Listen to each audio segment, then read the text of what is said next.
ኢንስፒሬሽን ኮይኑ ካዝ ኾነ ነገር ገዲፈ ኸይድ ደስ ይብለኒ ከም በቃ ሳተ ገረስ ዓላማይ ሳታ ፖይንት መስለኒ ተሰዲድና ኩላትና ብዝን መጸገለ ብጣዕሚ ኢና ንፍዓት ምክንያቱ በቃ ኣብዛ ዓዲ መፂና ቋንቋ ተማሂርና ትምህርቲ ከምቶም ደቂ ዓዲ ኮይና ጎኒ ጎኒ ክንሰርሕ ኮልና ብዙሕ ዝሪኦ ነገራት ነይሩ ኣትያ ቆልዓን ብጣዕሚ ፈትዋ ነይረ ከም ሰብ ማለት ትሕትና ስነ ስርዓታ ኤቭሪቲንግ ብጣዕሚ ማለት ከም ጓል ስቴትስ ምሻሎ ብዙሕ ጽቡቕ ነገራት ነይርዋ እዩ በታነ ዝሪኦ ሰላም ሰላም አመላ ዓለም ትርከቡ ኩራትን ፍትዋትን ተመልከትና ንለምውን ከም ትልሙድ በሐድሽን እዋናውን ዝኾነ ሓበሬታ ሒዝና ናባኹም አቢልና ኣለና ናይ ሎሚ ዛዕባና ዝኸውን ከም ትልሙድ ኣብዚ ሰሙን እዚ ብጣዕሚ ብዙሓት ገበናት እንዳተፈጸሙ ቀኒዮም ማለት እዩ ብፍላይ ኣብ ነበርቲ ኤርትራውያን ዝኾኑ ተወለድቲ ኤርትራውያን ዝኾኑ ነበርቲ ዝተፈላለያ ሃገራት ማለት እዩ ዝበፅሖም ዘሎ ብዙሕ ነገር እንዳሰማዕናዮ ኢና ንርከብ ማለት እዩ ኣብዚ ሰሙን እና ሓንቲ ሓፍትና ብዝሓለፈ ኢዳ ቆራሪፁ በዓል ቤታ ዝተባሃለ ኢዳ ቆራሪፁ ሓራስ ከም ዝኾነት እውን ኣደ ቆልዓ 3 ወርሒ እውን ከም ዝነበረትን ዝፍለጥ ኮይኑ ካሊእ ድማ ሓፍትና ሜሪ እውን ቲክቶከር ሓፍትና ሜሪ ኣብዚ ለምቆነ እውን ኣብዚ ክልተ መዓልቲ ዝሰማዕናዮ ብዙሕ ዘደንፂ እዝንኻ ማለት እዩ ብጣዕሚ ዘሕዝን ፍጻመ ተሓኒቃ ሞይታ ተባሂላ ዝተሰማዕትሉ ማለት እዩ ናይ ለምቆነ ፍጻመ ናይ ዝክልተ መዓልቲ ማለት እዩ ፖሊስ ሆላንድ ተጠርጣሪ ሒዘ ኣለኹ ክብል እዩ ኣብዚ ናይ ሎማዓንቲ ዘውፅኦ ሓድሽ ዛዕባ ማለት እዩ ሓድሽ ሓበሬታ ንኡ ድማ ናባኹም ከብሎ እየ ማለት እዩ ንሎማዓንቲ ካሊእ እውን ካሊእቲ ተጠርጣሪት እዛ በዓልቲ ኣደ ህፃን ቆልዓ ማለት እዩ በዓልቲ 3 ወርሒ ኢዳ ተቆራሪፃ ዝተባሃለት እውን ፖሊስ ጀርመን ማለት እዩ ሓድሽ ሓበሬታ ሒዘ ወፅእ ኣለኹ ኢሉ ኣሎ ነዚህን ካልኦትን ሓበሬታ እስካዕ ፍጻመ መደብና እውን ክትከታተልዎ በዚ ኣጋጣሚ ክዕድም ይፈቱ ሰናይ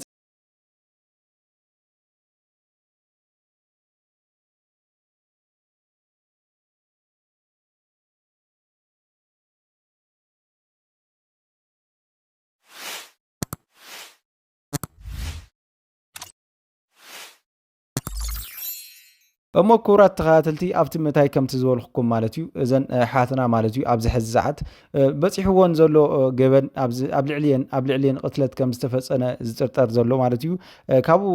ኣታሒዙ ፖሊስ ሆላንድ ሓድሽ ዛዕባ ሒዙ መፂኡ ዘሎ ብፍላይ ፖሊስ ሆላንድ ኣብዚ ናይ ሓፍትና ሜሪ ማለት እዩ ጉዳይ ብዙሕ ዛዕባታት እንዳኣከበ ብዙሕ መርመራታት እንዳገበርኩ ቀኒ ድሕር ብማል ድሕር መዓልታት እውን ድሕር ውስን መዓልታት ማለት እዩ ሓድሽ ነገር ሒዘ ቀሪባ ኣለኹ ኢሉ ኣብ ማዕኸናት ዘይኑ እዩ ሒዝዎ ዘሎ ማለት እዩ ሒዝዎ ወፂኡ ዘሎ ወይ ለጢፍዎ ዘሎ ማለት እዩ ነዚ ጉዳይ እዚ ብፍላይ ሓፍትና ሜሪ ድማ ብጣዕሚ ብዙሓት ነገራት እንዳገበረት ዝመፀት እያ ብፍላይ ድማ እቲ ዘለዋ ክእለታት ናይ ሜካፕ አርቲስት ከምኡውን ዝተፈላለዩ ስነ ምግብን ከምኡውን ስነ ጽባቐ ተመራመር ዝነበረት ዝሓፍትና ስነ ፍልጠታ እውን ንሰብ እንዳካፈለት ዝፀንሐት ሓፍትና ማለት እዩ እቲ በፂሕዋ ዝተባሃለ ዓርሰ ቅትለት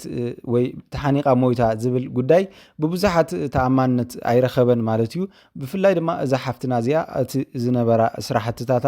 ኣብ ምብርትታዕ ደቂ ኣንስትዮን ከምኡውን ኣብዚ ሞቲቬሽናል ቪድዮ ብፍላይ ኣብ ቲክቶክን ኣብ ኢንስታግራም ቴሌግራምን እትለቆም ዝነበረት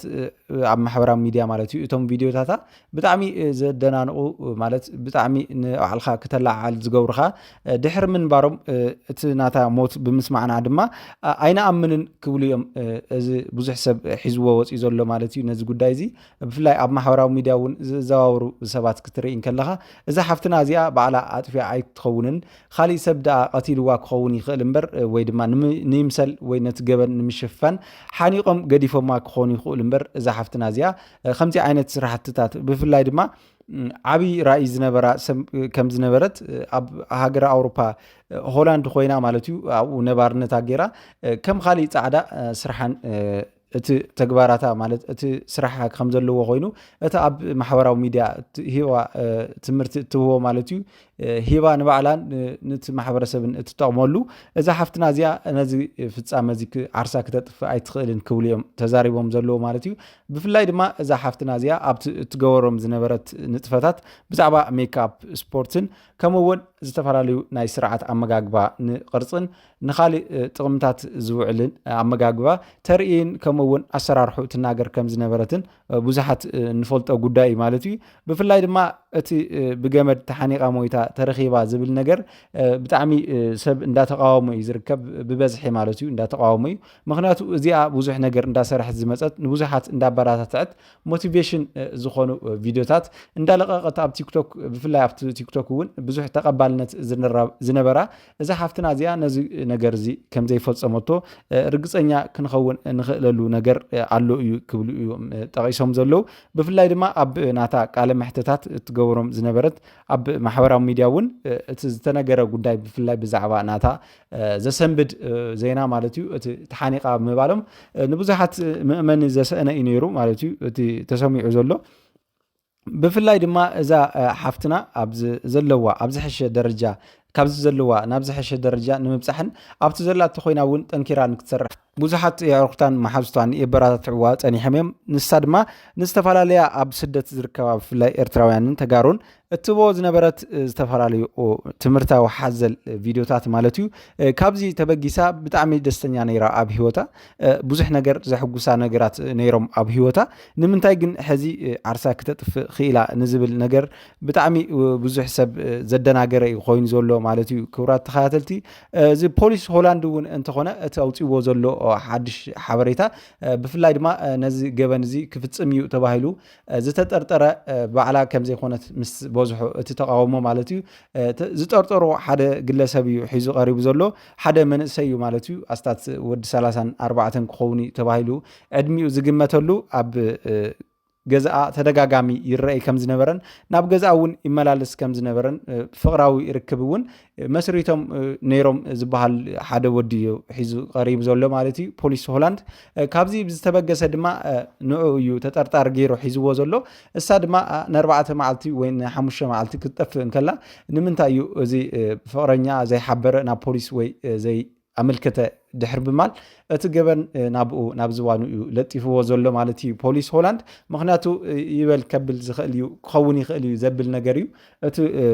ፍቅረኛ ዝተባሃለ ሰብ እቲ ናብኣ ዝመላለስ ዝነበረ ኩሉ ግዜ ድሕሪ 4-5 መዓልታት ናታ ምስኣኑ ንምንታይ ንፖሊስ ዘይቅረበ እቲ ሓሳብ ንምንታይ ንፖሊስ ዘይጠቆመ ብዝብል እቲ ተጠርጣሪ ተታሒዞ ኣሎ ካልእ ድማ ኣብ ማሕበራዊ ሚድያ ቀታሊያ ክኸውን እዩ ተባሂሉ ዘሎ ሰብ ንሱ ክኸውን ይኽእል እዩ እንዳበለ ንፖሊስ ሆላንድ ማለት እዩ እቲ ሰብ እቲ ማሕበረሰብ እንዳሓገዘ እዩ ዝርከብ ካልእ እውን እንተኾነ እቶም ጎረባብቲ እውን ነቲ ናይ ሬሳ ሽታ ከይሸተቶም ድዩ ወይስ ሸቲትዎም እዮም ስቑ ኢሎም ብካሊእ ድዮም ኣሳቢቦሞ ዝብል ነገር እውን ንኦም እውን ኣብ ጥርጣረ እዩ ኣቢልዎም ዘሎ ማለት እዩ ኣብ ጥርጣረ እትይዎም ዘሎ ድሕሪ እቲ ነብሳ ምርካባ ማለት እዩ እቲ ፍቅረኛ እውን እቲ ሬሳ ድሕሪ ምርካቡ እዩ እቲ ፍቅረኛ ናብ ፖሊስ ቁፅፅር ውዒሉ ዘሎ ድሕሪ እቲ ኩነታት ምስ ተፈጠረ ማለት እዩ እሳ ተሓኒቃ ድያ ገለ ተባሂላ ምስ ተረኸበት ማለት እዩ ካብዚ ዝተበገሰ እዩ ድማ እቲ ፖሊስ ነቲ ኣፍቃሪያ እውን ነቶም ጎረባብቲ እውን ብጥርጣረ ዓይኒ እንዳረኣየ ሒዝዎም ዘሎ ማለት እዩ ብፍላይ እዛ ሓፍትና እዚኣ እቲ ትገብሮ ዝነበረት ንጥፈታት እውን ካብ ምድሕርሓር ዝተበገሰ ክኸውን ይኽእል እዩ ንዓ ምስትንኻል ክኸውን ይኽእል እዩ ቅድሚኡ እውን ዝግበራ ዝነበረ ሕማቃት በደላት እውን ነይሩ ኣብ ልዕሊኣ ክብል እዩ ጠቂሙ ዘሎ ማለት እዩ ፖሊስ ንማሕበረሰብ እዚ ዝረኣየ ሰብ ብፍላይ እዚ ገበን እዚ እናተፈፀመ ስቑኢሉ ዝረኣየ ወይ ድማ እቲ ፍቅረኛ ዝኾነ ድማ እዚ ገይርዎ ዘሎ ነገር ስቑኢሉ እንዳረኣየ ቀንዩ እንተነይሩ ዳ ካብ ዝተፈላለዩ ቅፅዓታት ከም ዘይምሕሮ እዩ ፖሊስ ጀርመን ኣፍሊጡ ዘሎ ኣብ ማሕበራዊ ሚድያታቱ እዛ ሓፍትና ብፍላይ እትገብሮ ዝነበረት ፍሉይ ነገራት ንሰባት ዘደንቑ እዮም ነይሮም ባዕላ እውን ኮይና ንቤተሰባ እውን ትሕግዝ ዝነበረት እዛ ሓፍትና እዚኣ ቤተሰባ ድማ ኣብዚ ሻቅሎት ፈጢሩሎም ከም ዘሎ እዩ እንዳተሓበረ ዝርከብ ማለት እዩ ብፍላይ ሬሳ ድሕሪ 3 መዓልቲ ድሕሪ ምርካቡ እቲ ዝነበረ ቅርፂ ናቱ ነብሳ ማለት እዩ እቲ ዝነበረ መልክዓ እውን ዳርጋ ጠፊኡ እዩ ተረኺቡ ተባሂሉ ዘሎ እና ካብዚ ዝተበገሰ እውን ሓደ ናይ 10 ናይ ዝተፈላለዩ ናይ ገበን ተፈፂሙ ክኾን ይኽእል እዩ እዛ ሜሪ ሓፍትና ዝበሃል ፖሊስ ወሲዶ ኣሎ ማለት እዩ ዝተፈላለዩ ካብ ነብሳ ሓበሬታታት ማለት እዩ ብፍላይ ምርመራታት ንክግበር እውን ሬሳ ክረአይ ግድን ስለ ዝነበሮ ከይዱ ፖሊስ ሒዙ ርእይዎ እዩ ተባሂሉ ኣሎ ማለት እዩ ብፍላይ ኣብዚ ማሕበራዊ ሚድያ እውን ዝተፈላለዩ ሰብ ካብኡ ዝተበገሰ ድማ ተስፋ ቆሪፅና ኣለና ንሕና እውን ናባኸ ገፂና ዝብል ነገራት እውን ኣብ ጎድኑ ንዘሎ ሰብ ንከበራታትዕ እዩ እቲ ሰብ ዝናገር ዘሎ ብፍላይ ተን ደቂ ኣንስትዮ ድማ ኣብ ዝተፈላለዩ ስደት ዓዲ ዝነብራ ማለት እዩ ኤርትራውያን ንሕና እውን ንስዕበኪና ዝብል ቃላት እውን ብበዝሒ እንዳተናገራ እየን ዝርከባ ብፍላይ ኣብ ላይቭ ኣብ ቲክቶክ ኣብ ዝወፃሉ ኣብ ዝተፈላለዩ ናይ ላይቭ ቪድዮታት ማለት እዩ ዝናገሮ ዘለዋ ነገራት ማለት እዩ ዓርሰን ከየጥፋ እውን ዝፍራሓሉ ኩነታት እዩ ተበፂሑ ዘሎ እና ነዘን ሓፍትና ጸሎትን ከምኡውን ምክርታትን ክንህበን ይግባአና ክብል ይፈቱ ንለማዓንቲ ዝነበረና ሓበሬታ ድማ ነዚ መስል ነይሩ ብኻሊእ ሓድሽን እዋናውን ዝወፀ ሓበሬታ ናባኹም ሒዘስ ካብ ዝቐርብ ሰሰናይ ንዓኹም ተጥዕሙ ንዓኹም እንዳተመነኹ ድሓንኩም